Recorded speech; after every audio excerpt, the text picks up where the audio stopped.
6 दिसंबर 2025 प्रात। मुरली ओम शांति। बाप दादा मधुबन। मीठे बच्चे, यह शरीर रूपी खिलौना आत्मा रूपी चैतन्य चाबी से चलता है। तुम अपने को आत्मा निश्चय करो तो निर्भय बन जाएंगे।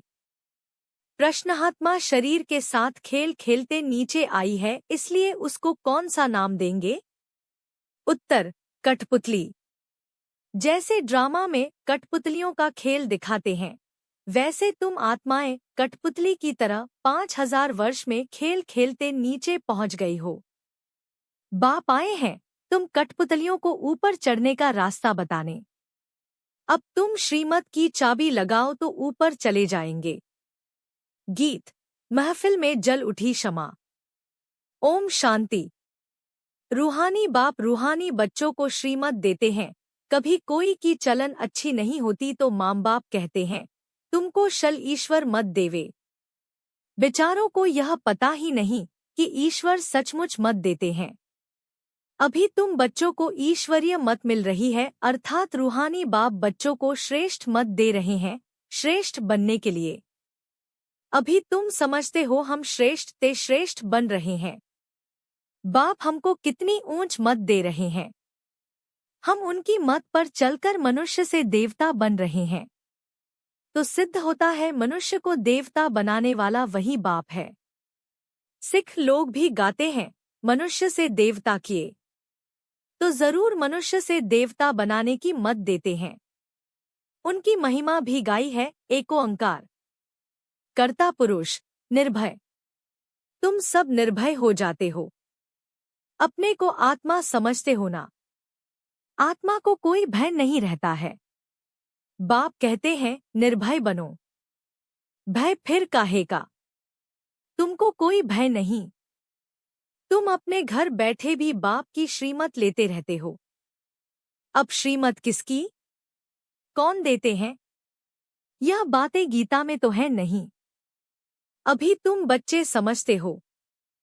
बाप कहते हैं तुम पतित बन गए हो, अब पावन बनने के लिए मामेकम याद करो। यह पुरुषोत्तम बनने का मेला संगमयुग पर ही होता है। बहुत आकर श्रीमत लेते हैं।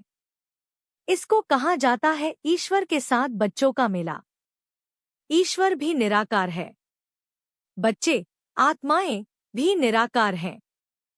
हम आत्मा हैं, यह पक्की पक्की आदत डालनी है। जैसे खिलौने को चाबी दी जाती है तो डांस करने लग पड़ते हैं, तो आत्मा भी इस शरीर रूपी खिलौने की चाबी है। आत्मा इनमें न हो तो कुछ भी कर ना सके। तुम हो चैतन्य खिलौने। खिलौने को चाबी नहीं दी जाए तो काम का नहीं रहेगा, खड़ा हो जाएगा। आत्मा भी चैतन्य चाबी है और यह अविनाशी अमर चाबी है। बाप समझाते हैं मैं देखता ही हूँ आत्मा को। आत्मा सुनती है, यह पक्की आदत डालनी है। इस चाबी बिगर शरीर चल न सके। इनको भी चाबी अविनाशी मिली हुई है। 5000 वर्ष इसकी चाबी चलती है। चैतन्य चाबी होने कारण चक्र फिरता ही रहता है। यह है चैतन्य खिलौने। बाप भी चैतन्य आत्मा है। जब चाबी पूरी हो जाती है तो फिर बाप नए सिर युक्ति बताते हैं कि मुझे याद करो तो फिर चाबी लग जाएगी, अर्थात आत्मा तमो प्रधान से सतो प्रधान बन जाएगी। जैसे मोटर से पेट्रोल खत्म होने पर फिर भरा जाता है ना। अभी तुम्हारी आत्मा समझती है हमारे में पेट्रोल कैसे भरेगा। बैटरी खाली होती है फिर उनमें पावर भरी जाती है ना। बैटरी खाली होती है तो लाइट खत्म हो जाती है। अब तुम्हारी आत्मा रूपी बैटरी भरती है। जितना याद करेंगे उतना पावर भरती जाएगी। इतना 84 जन्मों का चक्र लगाए बैटरी खाली हो गई है। सतो रजो तमो में आई है। अब फिर बाप आए हैं चाबी देने अथवा बैटरी को भरने। पावर नहीं है तो मनुष्य कैसे बन जाते हैं? तो अब याद से ही बैटरी को भरना है। इनको ह्यूमन बैटरी कहें। बाप कहते हैं मेरे साथ योग लगाओ। यह ज्ञान एक ही बाप देते हैं। सद्गति दाता वह एक ही बाप है। अभी तुम्हारी बैटरी सारी भरती है जो फिर 84 जन्म पूरे पाठ बजाते हो। जैसे ड्रामा में कठपुतलियां नाचती हैं ना, तुम आत्माएं भी ऐसे कठपुतलियों मिसल हो। ऊपर से उतरते 5000 वर्ष में एकदम नीचे आ जाते हो, फिर बाप आकर ऊपर चढ़ाते हैं। वह तो एक खिलौना है। बाप अर्थ समझाते हैं, चढ़ती कला और उतरती कला का 5000 वर्ष की बात है। तुम समझते हो श्रीमत से हमको चाबी मिल रही है। हम फुल सतो प्रधान बन जाएंगे, फिर सारा पाठ रिपीट करेंगे। कितनी सहज बात है समझने और समझाने की। फिर भी बाप कहते हैं, समझेंगे वही जिन्होंने कल पहले समझा होगा। तुम कितना भी माथा मारो जास्ती समझेंगे ही नहीं। बाप समझ तो सबको एक जैसी ही देते हैं। कहाँ भी बैठे बाप को याद करना है। भल सामने ब्राह्मणी न हो तो भी तुम याद में बैठ सकते हो। मालूम है बाप की याद से ही हमारे विकर्म विनाश होंगे, तो उस याद में बैठ जाना है। कोई को बिठाने की दरकार नहीं है। खाते पीते स्नान आदि करते बाप को याद करो। थोड़ा टाइम दूसरा कोई सामने बैठ जाते हैं। ऐसे नहीं कि वह मदद करते हैं तुमको, नहीं। हर एक को अपने को ही मदद करनी है। ईश्वर ने तो मत दी है कि ऐसे ऐसे करो तो तुम्हारी दैवी बुद्धि बन जाएगी। यह टेम्पटेशन दी जाती है। श्रीमत तो सबको देते रहते हैं। इतना जरूर है किसकी बुद्धि ठंडी है, किसकी तेज है। पावन के साथ योग नहीं लगता तो बैटरी चार्ज नहीं होती। बाप की श्रीमत नहीं मानते हैं, योग लगता ही नहीं। तुम अभी फील करते हो हमारी बैटरी भरती जाती है। तमो प्रधान से सतो प्रधान तो जरूर बनना है। इस समय तुमको परमात्मा की श्रीमत मिल रही है। यह दुनिया बिल्कुल नहीं समझती। बाप कहते हैं, मेरी इस मत से तुम देवता बन जाते हो, इससे ऊंच चीज कोई होती नहीं। वहां यह ज्ञान नहीं रहता। यह भी ड्रामा बना हुआ है। तुमको पुरुषोत्तम बनाने के लिए बाप संगम पर ही आते हैं, जिनका फिर यादगार भक्ति मार्ग में मनाते हैं। दशहरा भी मनाते हैं ना। जब बाप आता है तो दशहरा होता है। 5000 वर्ष बाद हर बात रिपीट होती है। तुम बच्चों को ही यह ईश्वरीय मत अर्थात श्रीमत मिलती है, जिससे तुम श्रेष्ठ बनते हो। तुम्हारी आत्मा सतो प्रधान थी, वह उतरते उतरते तमो प्रधान भ्रष्ट बन जाती है। फिर बाप बैठ ज्ञान और योग सिखलाकर सतो प्रधान श्रेष्ठ बनाते हैं। बतलाते हैं, तुम सीढ़ी नीचे कैसे उतरते हो। ड्रामा चलता रहता है। इस ड्रामा के आदिमध्यांत को कोई भी जानते नहीं है। बाप ने समझाया है, अब तुमको स्मृति आई है ना। हर एक के जन्म की कहानी तो सुना नहीं सकेंगे। लिखी नहीं जाती जो पढ़कर सुनाई जाए। यह बाप बैठ समझाते हैं। अभी तुम सो ब्राह्मण बने हो, फिर सो देवता बनना है। बाप ने समझाया है, ब्राह्मण, देवता, क्षत्रिय तीनों धर्म में स्थापन करता। अभी तुम्हारी बुद्धि में है, हम बाप द्वारा ब्राह्मण वंशी बनते हैं, फिर सूर्यवंशी, चंद्रवंशी बनेंगे। जो नापास होते हैं वह चंद्रवंशी बन जाते हैं। किसमें नापास? योग में। ज्ञान तो बहुत सहज समझाया है। कैसे तुम 84 का चक्र लगाते हो। मनुष्य तो 84 लाख कह देते तो कितना दूर चले गए हैं। अभी तुमको मिलती है ईश्वरीय मत। ईश्वर तो आते ही हैं एक बार, तो उनकी मत भी एक बार ही मिलेगी। एक देवी देवता धर्म था, जरूर उन्हों को ईश्वरीय मत मिली थी। उसके आगे तो हुआ संगमयुग।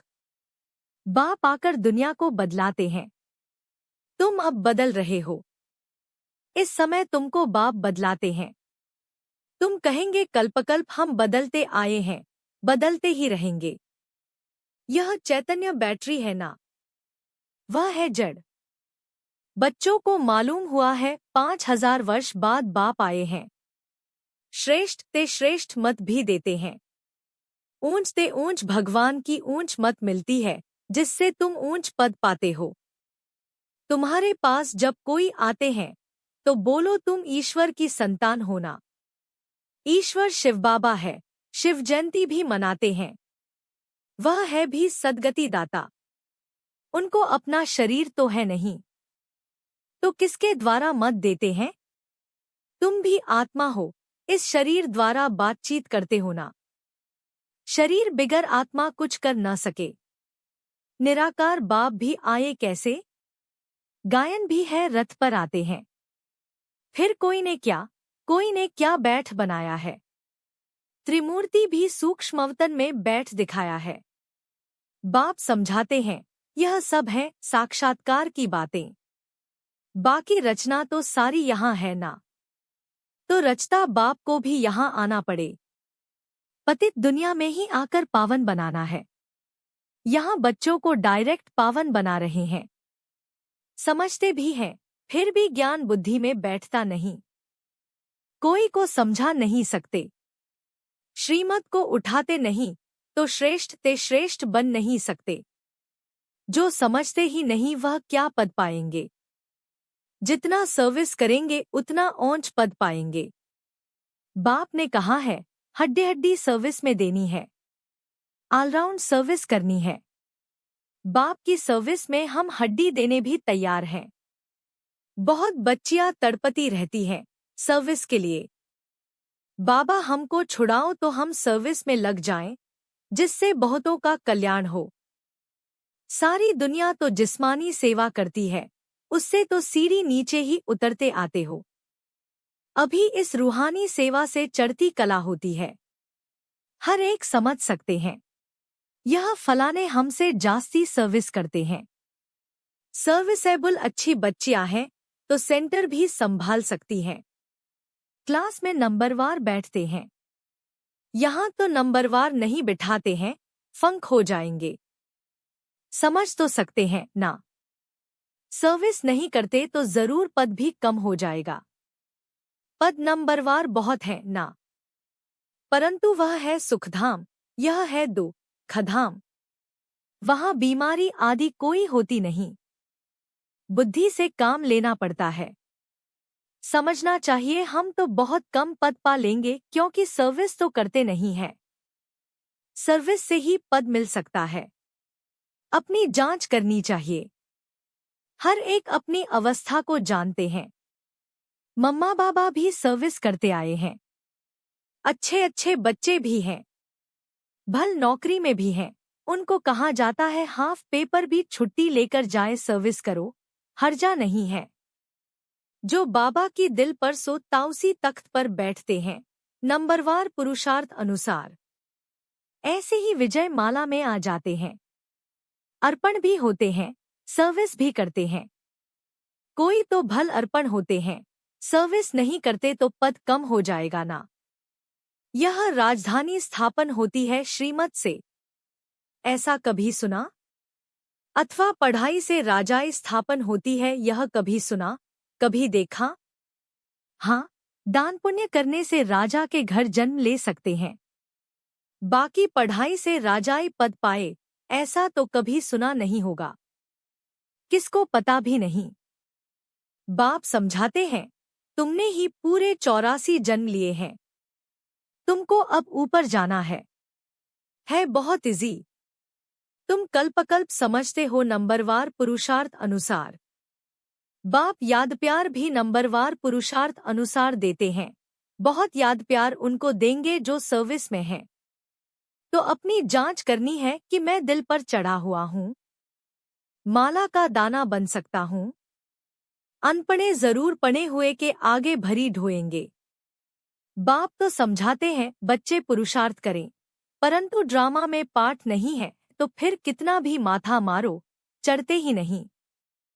कोई ना कोई ग्रहचारी लग जाती है। देहाभिमान से ही फिर और विकार आते हैं। मुख्य कड़ी बीमारी देहाभिमान की है। सतयुग में देहाभिमान का नाम ही नहीं होगा। वहां तो है ही तुम्हारी प्रारब्ध। यह यहाँ ही बाप समझाते हैं। और कोई ऐसी श्रीमत देते नहीं कि अपने को आत्मा समझ मामेकम याद करो। यह मुख्य बात है। लिखना चाहिए, निराकार भगवान कहते हैं मुझे को याद करो। अपने को आत्मा समझो, अपनी देह को भी याद नहीं करो।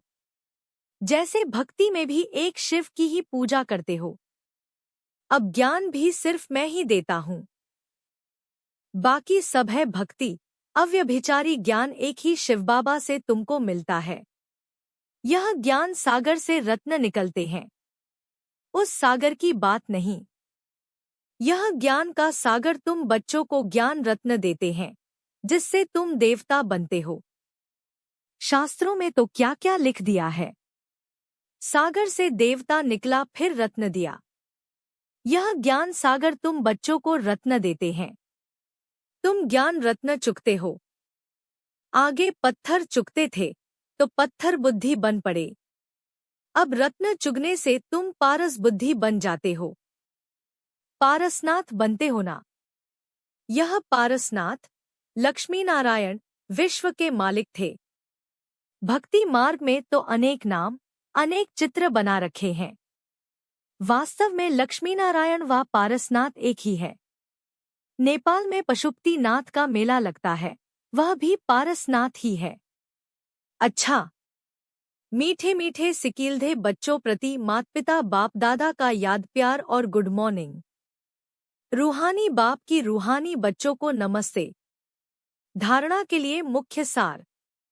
बाप ने जो ज्ञान रत्न दिए हैं वही चुगने हैं, पत्थर नहीं। देहाभिमान की कड़ी बीमारी से स्वयं को बचाना है। अपनी बैटरी को फुल चार्ज करने के लिए पावर हाउस बाप से योग लगाना है। आत्माभिमानी रहने का पुरुषार्थ करना है। निर्भय रहना है।